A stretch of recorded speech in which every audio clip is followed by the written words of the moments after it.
শুভেচ্ছা নিন, শুরু করছি কৃষি উন্নয়ন ভিত্তিক প্রামাণ্য অনুষ্ঠান মাটি ও মানুষ। সেই দর্শক, আমাদের আজকের অনুষ্ঠানের মূল বিষয় হচ্ছে পেঁয়াজের বীজ উৎপাদন পদ্ধতি। পেঁয়াজের বীজ উৎপাদন পদ্ধতি একটি সংবেদনশীল কর্মকাণ্ড।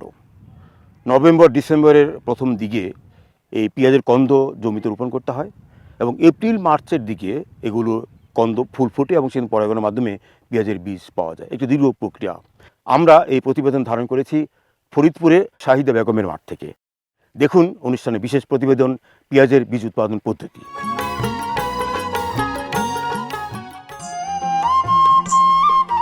ফরিদপুরের অম্বিকাপুর গ্রাম একটি ঐতিহাসিক গ্রাম। পল্লী কবি জসীমউদ্দীনের বাড়ি এই গ্রামে। তারই লেখা কবিতার স্মরণে অম্বিকাপুরের এই চককে গ্রামবাসীরা বলেন নকশিকাঁথার মাঠ। একসময় অম্বিকাপুরের এইসব মাঠ জুড়ে মৌসুম ভিত্তিক নানা ফসলের চাষাবাদ হতো। সাম্প্রতিক বছরে চকের ফসল ধারা যুক্ত হয়েছে পেঁয়াজের বীজ উৎপাদন।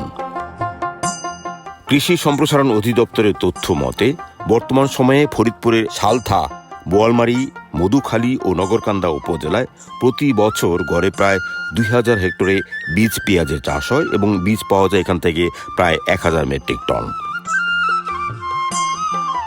এই বিশাল মাঠে এখন পেঁয়াজের কন্দ বপন কর্মকাণ্ড চলছে।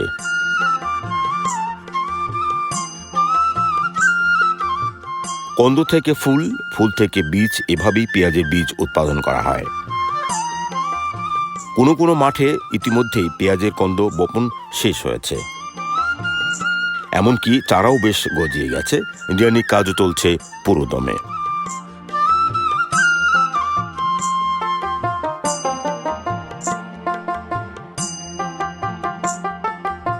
সাধারণভাবে নভেম্বরেই পেঁয়াজের কন্দ বপন শেষ হয়ে যায়, কিন্তু এবার মাঝে ভারী বৃষ্টি হওয়ার কারণে জমিতে জো আসতে দেরি হয়েছে, ফলে এই সময় মাঠে কন্দ বপন চলছে। কৃষক ভাইয়েরা সাম্প্রতিক বছরগুলোতে বাণিজ্যিকভাবে পেঁয়াজের বীজ উৎপাদনে সফল কৃষক হিসেবে যে নামটি আপনারা জানেন, তিনি হচ্ছেন অম্বিকাপুরের শাহিদা বেগম। আর যে মাঠটিতে আমরা মাটি ও মানুষের এই অনুষ্ঠান ধারণ করছি, সে মাঠটি হচ্ছে শাহিদা বেগমের মাঠ। এতক্ষণে আপনার স্ক্রিনে নিশ্চয়ই দেখেছেন যে শ্রমিকের সঙ্গে কাজ করছিলেন শাহিদা বেগম। এরই মধ্যে তিনি বীজ গ্রেডিং করছেন। এই সময় তার সঙ্গে আছেন বাংলাদেশ কৃষি গবেষণা ফরিদপুর মশলা গবেষণা কেন্দ্রের কৃষিবিদ ডক্টর আলাউদ্দিন। ডক্টর আলাউদ্দিন, আপনি এখানে গ্রেডিং করতে, আচ্ছা, আসলে পেঁয়াজ বপন করার আগে কি ধরনের কাজগুলো করতে হবে, কি খেয়াল রাখতে হবে? এটা হলো যে এখানে যে জাত যাতে যে জাতের কোয়ালিটি ঠিক রাখার জন্য ওই জাতের শেপটা কি। আচ্ছা, এখানে চারা কিছু গজিয়ে গেছে, না, এগুলি করা যাবে না, যেমন এই জাতীয় লাগানো যাবে না। যদি এগুলি প্রথম গজানো শুরু হয় সেটা করা যাবে।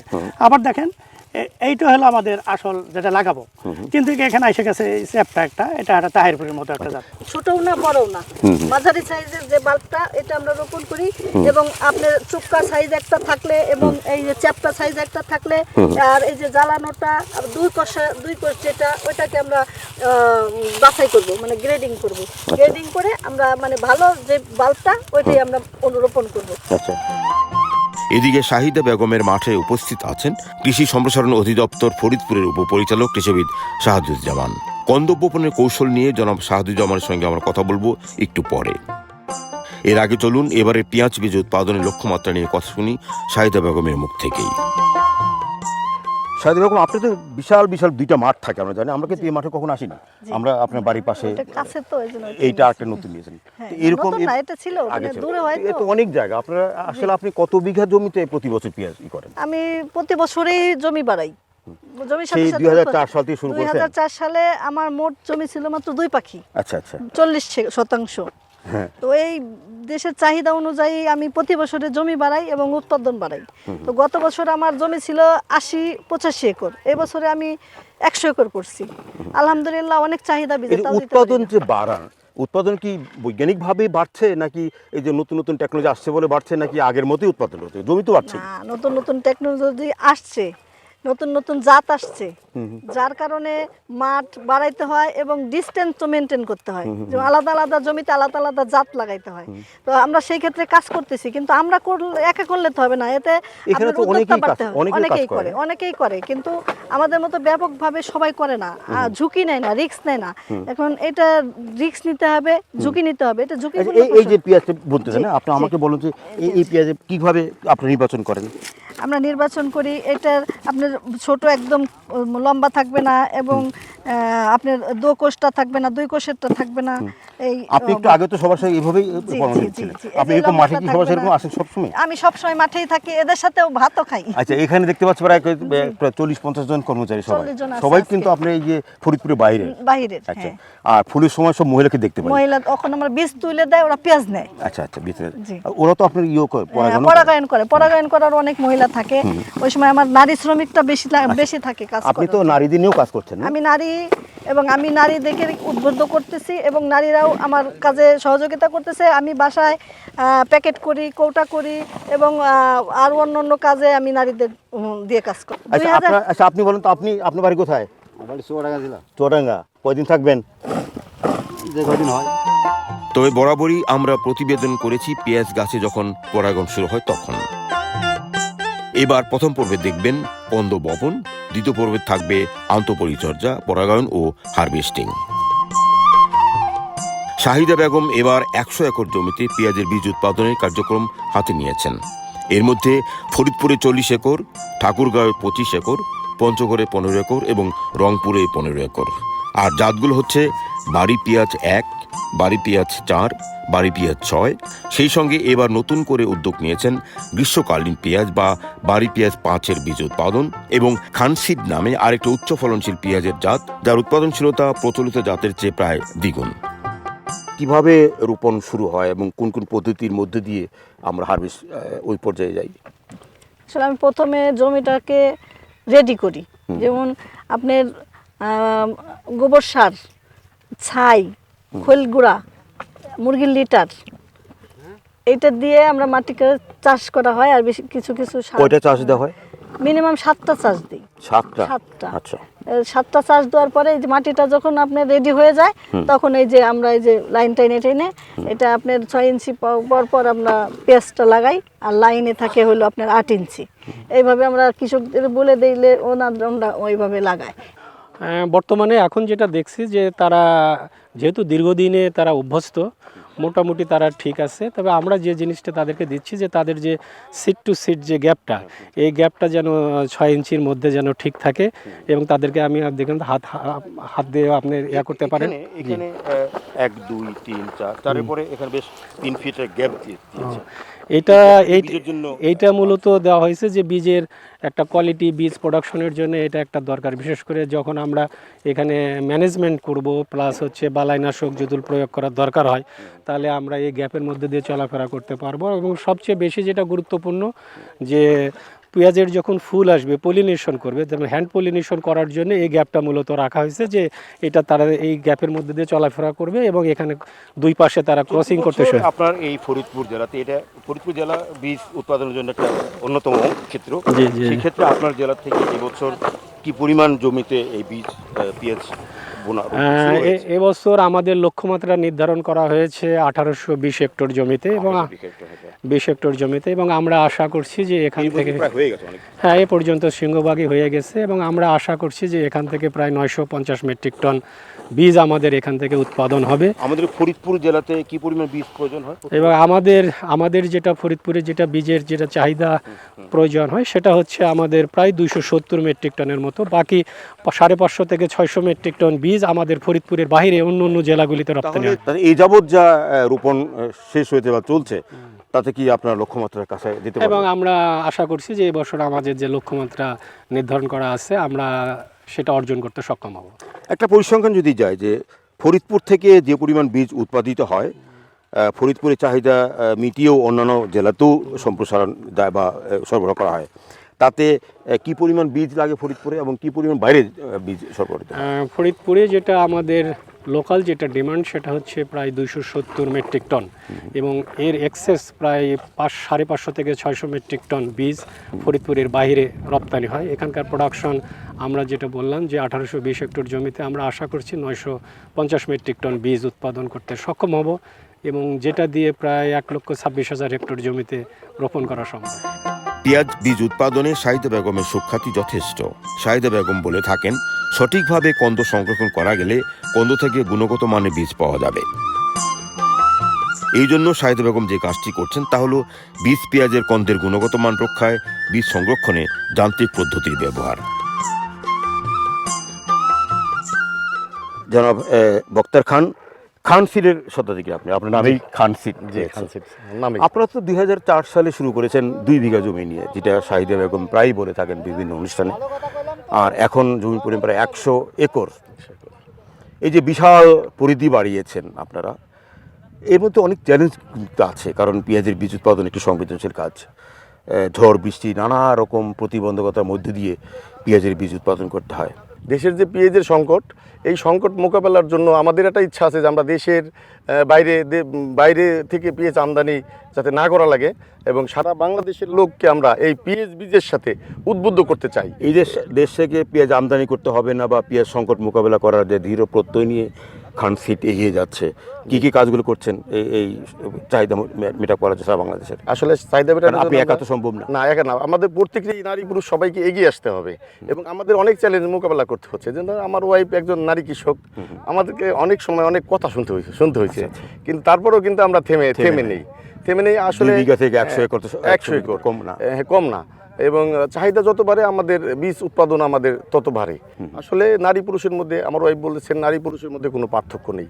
আমরা যদি সবাই মিলে একসাথে কাজ করি তবে দেশটা অনেক এগিয়ে যাবে এবং এই লক্ষ্য উদ্দেশ্যই আমাদের। সরকার তো বিভিন্নভাবে সাহায্য করছে আপনাদের, বিভিন্ন হ্যাঁ, প্রতিষ্ঠান। সরকার আমাদের যেমন কৃষি গবেষণা, বিএডিসি, তারপরে কৃষি সম্প্রসারণ অধিদপ্তর, প্রত্যেকটা ডিপার্টমেন্টই আমাদেরকে বিভিন্ন সময়ে মাঠে বুদ্ধি পরামর্শ, সাহায্য সহযোগিতা এবং কখন কি করতে হবে আমাদেরকে ওনটা পরামর্শ দিয়ে থাকেন এবং আমরাও পরামর্শ নিয়ে থাকি।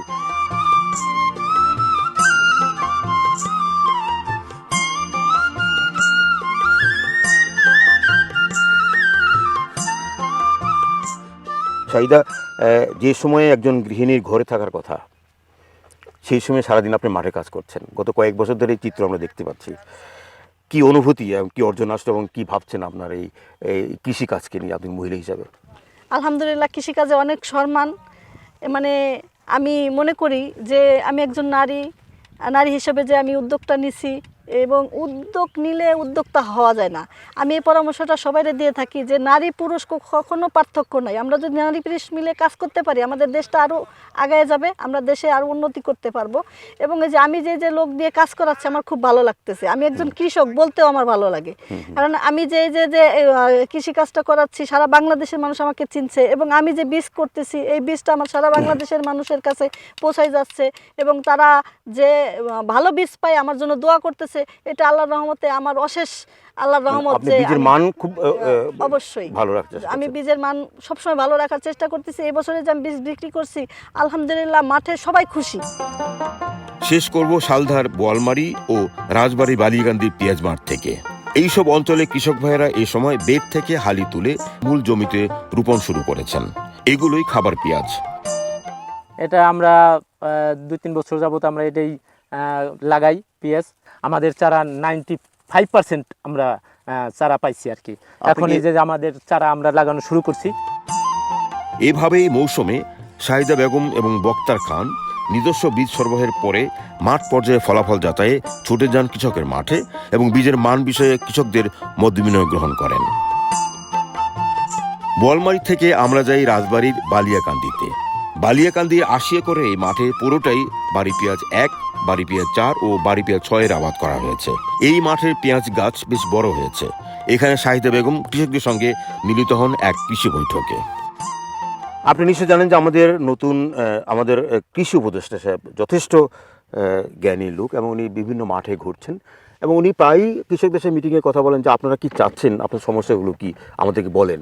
সেই ক্ষেত্রে এই মাঠ থেকে, আজকে ফরিদপুরি মাঠ থেকে পেঁয়াজ বীজ উৎপাদনকারী হিসাবে আপনার কি পরামর্শ থাকবে সরকারের কাছে এবং মাননীয় কৃষি উপদেষ্টার কাছে? আসলে আমাদের দেশটা কিন্তু খাদ্যে স্বয়ংসম্পন্ন আছেন এবং এই পেঁয়াজের একটু ঘাটতি আছে। এই ঘাটতিটা নিয়ে আমি কাজ করতেছি, আমরা কাজ করতেছি, কৃষকরা কাজ করতেছে, কিন্তু সেই জায়গায় আমাদের অনেকটাই মানে খরচ আছে। কিন্তু আমরা পেঁয়াজের মূল্য কমাতে পারছি না, আর আমাদের এখন কোথায়? এটা তো আপনার পেঁয়াজের যে এই যে দাম, এই পেঁয়াজ থেকে বীজ হলে বীজটা অবশ্যই দাম হবে। তো ওই দিক দিয়ে আমার মানে খেয়াল আপনি করতে দাম কিনছেন বলে আপনার আমার দামে উৎপাদন বিক্রি- খরচ বেড়ে হ্যাঁ, যাচ্ছে। উৎপাদন খরচটা বেড়ে যাচ্ছে। তো সেই হিসাবে আমাদের ওই দিক চিন্তা করতে হবে। আর একটা বিষয় হচ্ছে যে আবার যখন দেখবেন যে কৃষকরা যে পণ্যটা মানে উৎপাদন করছে, সেই কৃষকরা যদি দাম পায় তবে অবশ্যই কৃষকদেরও আগ্রহ থাকবে সেই পণ্য স্টোরিং কি আমাদের দেশে সাফিসিয়েন্ট আছে, মানে স্টোর করার? স্টোরে রেখে আমরা রোপণ করতেছি, সেই হিসাবে আমাদের একটা কোল্ড স্টোর দরকার। তো আমাদের ফরিদপুরে সেইভাবে আমাদের কোল্ড স্টোর নাই। তো আমরা একটা প্রযুক্তির মাধ্যমে আমরা এই 3-4 বছর যাবত পেঁয়াজটা নিজস্ব রাখতেছি। প্রযুক্তি আপনি করছেন। আগে যে বাঁশ লাগতো, অনেক জায়গা লাগতো, পেঁয়াজ পচে যাইতো, সেই হিসাবে আমরা যে ব্লোয়ার ফ্যান দিয়ে যে পেঁয়াজগুলো রাখতেছি, একটা হাউজের মধ্যে 10 টন করে খরচ, পেঁয়াজ থাকে। এতে খরচ বেড়ে যাচ্ছে তো। এতে খরচ মানে বেড়ে যাচ্ছে, মানে বিদ্যুৎ খরচটা দিতে হয়। এবং আমরা একই হাউজের মধ্যে 10 টন রাখতে পারতেছি, সেখানে পচনশীল কম, একদমই পচে না, অল্প পচে, ঘাটতি কম। সেই হিসাবে আমরা উপকৃত এই যে আপনি বাড়িতে ব্লোয়ার মেশিন দিয়ে আপনি বীজ রাখছেন, যে এটা একটা প্রযুক্তি আমরা দেখলাম, জি। এতে কি বীজের মান ভালো ভালো ভালো জি, থাকছে? ভালো থাকে, ভালো থাকে। পেঁয়াজটা সবসময় ঠান্ডা থাকে এবং আমাদের সুবিধা হচ্ছে যে পেঁয়াজটা আমাদের বেশি একটা পচে না। আর একটা যদি পচে, ওখানে তো অনেক কুশি জ্বালিয়ে গেছে দেখলাম ওইটা পেঁয়াজের জ্বালাবে, মধ্যে। এটা তো এখন সময়, মানে এই যে নভেম্বর এই মাস, যেগুলো কুশি জ্বালাবে সেগুলো কি সেগুলো দিয়ে কেটে সেগুলো আমরা কেটে দিচ্ছি, ওই গুঁড়াটা আর পচাটা ফেলে দিচ্ছি, ভালোটা রাখছি, ওইটা ওইভাবে লাগাচ্ছি। তো আমি মানে আপনি কৃষি উপদেষ্টা স্যারের কথা বললেন, আমি স্যারকে মানে অবশ্যই অনেক অনেক ধন্যবাদ জানাই। আমার মাঠ দেখারও দাওয়াত দিব তাকে, স্যারকে আসার জন্য, যে আমার মাঠটা দেখবে। এবং আমি যে এই যে বললাম যে আমাদের বিশেষ প্রয়োজন হচ্ছে আপনার এই যে পেঁয়াজটা রোপণ করা, রোপণ এর যদি যন্ত্র, কোনো প্রযুক্তি রোপণ যন্ত্র থাকতো, এবং এই যে পলিনেশনের যন্ত্র এবং হারভেস্ট করা, এবং এই পেঁয়াজের বীজটা যখন আপনার পলিনেশন করি, মানে পরাগায়ন করি, ওইটার যদি কোনো প্রযুক্তি থাকে, তো ওই দিক দিয়ে যদি আমরা ওইগুলো পাই, তাহলে আমাদের মানে শ্রমিকের মূল্য দিতে হবে না। ওই দিক দিয়ে আমরা একটু এই পাবো কৃষকরা, যে এতগুলা শ্রমিক আমাদের অনেক ঝামেলা হয়ে যায়। এই শ্রমিকগুলার বেতন দিতে হয়, খাবার দিতে হয়, এদেরকে থাকার জায়গা দিতে হয়। তো সেই হিসেবে ওই প্রযুক্তি দিয়ে যদি আমরা পেঁয়াজটা লাগাইতে তাহলে পারতাম, তাহলে উৎপাদন আমাদের খরচ, শ্রমিক খরচটা কমতো। তাহলে ওই হিসাবে আমাদের বীজের দামটা ওই সময় আমরা কম, এইসব কারণেই উৎপাদন। জি। কিন্তু একটা বিষয় কি জানেন, যে আমরা গত এক যুগ আগেও দেখেছি যে বাজারে পেঁয়াজ মাত্র 35 টাকা, 40 টাকা, 20 টাকা, কিন্তু গত কয়েক বছর ধরেই ডিসেম্বর আসতে পরে বাজারের দাম হয়ে যায় 55 টাকা, 60 টাকা, 70 টাকা। উৎপাদন জমি তো ঠিকই আছে, উৎপাদন ঠিকই হচ্ছে, কিন্তু উৎপাদন আরো বেশি কারণটা হচ্ছে। কারণটা আগের কি চেয়ে- কারণটা আগের মনে? তুলনায় কিন্তু এখন বেশি, উৎপাদন বেশি কিন্তু আপনি হচ্ছে। কি কারণটা মনে বলেন তো? কি কারণটা হচ্ছে আমি আমার মানে এখানে কি কাজটা হচ্ছে যে কারণে এই হঠাৎ করে পেঁয়াজের বাজারটা মানে অস্থিতিশীল হয়ে যাচ্ছে? সেটা আমি মনে করি যে এটা তো কৃষকের হাতে নেই। আচ্ছা, আপনি বলছেন কোন তৃতীয় ব্যক্তি বা যে তৃতীয় এটা কৃষকের হাতে ব্যবসায়ী নাই, এরকম কিছু করছে? এটা এরকম? কেমনে কি হচ্ছে এটা আমরা বলতে পারবো না, কিন্তু কৃষকটা সেইভাবে কিন্তু দাম পাচ্ছে। মূল্য কৃষক আগের মতোই পাচ্ছে? জি। আর তারপরে পেঁয়াজের যে চাহিদা, আপনার বিভিন্ন রেস্টুরেন্ট হয়েছে, বিভিন্ন হোটেল হয়েছে, বিভিন্ন জায়গায় আপনার এই পেঁয়াজগুলা বিদেশেও রপ্তানি হচ্ছে, এরকমভাবে হয়তো বা দাম বাড়ছে। এবং যে যে উৎপাদন খরচের জন্য দাম বাড়তেছে, বিশেষ করে লেবার খরচ বেশি, উৎপাদন খরচ সব বেশি, মিলিয়ে আপনি- সব মিলাই এই দাম বাড়ছে। এগুলো নিয়ন্ত্রণ করার কি কোনো পরামর্শ আছে আপনার? নিয়ন্ত্রণ করার কিভাবে পরামর্শ করতে পারে? এখন আমরা এটা কি করব, এটা যদি মানে সরকারিভাবে সরকারি কর্মকর্তারা এই উদ্যোগটা নেয়, হয়তো বা সেটা তাদের মাধ্যমে এটা আমরা তো শুনেছি এর মধ্যে সামার পেঁয়াজও আপনার বাজারে এসেছে। যেটা আমরা ছামার পেঁয়াজটা হচ্ছে আপনার বাড়ি হ্যাঁ। গ্রীষ্মকালীন, যেটা 12 মাসই করা যায়। তো ওই পেঁয়াজটা যদি আমরা বছরে 3 বার করতে পারি, তাহলে পরে এই সময়টা আপনার পেঁয়াজ থাকে না। ওইটা একটু সম্প্রসারণ করা ওইটা উচিত। সম্প্রসারণ করা হচ্ছে, আমরা করতেছি, চেষ্টা করতেছি, কৃষকরা করতেছে। তো ওইটা যদি আমার বাজারে থাকে, তাহলে পরে হয়তো বা পেঁয়াজের দামটা একটু কম থাকবে। আপনাকে অনেক ধন্যবাদ। যে কথাটি পেঁয়াজ উৎপাদক শাহিদা বেগম বলতে চাচ্ছিলেন, যে দেশে প্রযুক্তি অনেক আসছে, এই প্রযুক্তির আধুনিক প্রযুক্তি সংযোজন করতে হবে। যেমন পেঁয়াজ রোপণ করার ক্ষেত্রে, পেঁয়াজের পরাগায়নের ক্ষেত্রে, পেঁয়াজ হারভেস্ট করার ক্ষেত্রে, এই সব ক্ষেত্রগুলোকে যদি আধুনিকরণ করা যায়, যদি যান্ত্রিক পদ্ধতি প্রবর্তন করা যায়, তাহলে অদূর ভবিষ্যতে পেঁয়াজের বীজের যে মূল্য, উচ্চ মূল্য, সেটা অনেকাংশেই কম করা সম্ভব। সুতরাং আমরা যে পেঁয়াজ ঘাটতির কথা বলছি, শাহিদিয়া পরামর্শ দিচ্ছেন যে যদি সামার পেঁয়াজ যদি ব্যাপকভাবে করা যায়, ব্যাপক সংখ্যক মানুষকে সম্পৃক্ত করা যায়, তাহলে আমাদের বাজারে যে পেঁয়াজ অস্থিতিশীল হয় বিভিন্ন সময়, এই অস্থিতিশীলতা থাকবে না। সুতরাং বাংলাদেশে পেঁয়াজের এই অস্থিতিশীলতা দূর করার জন্য ব্যাপক সংখ্যক জনগোষ্ঠীকে সামার পেঁয়াজ করার জন্য অনুপ্রাণিত করা হচ্ছে। এই ধারা অব্যাহত থাকলে আমরা আশা করি ভবিষ্যতে এই সময় অন্তত নভেম্বর ডিসেম্বরে পেঁয়াজের উচ্চ মূল্য আমরা বাজারে দেখতে পাবো না।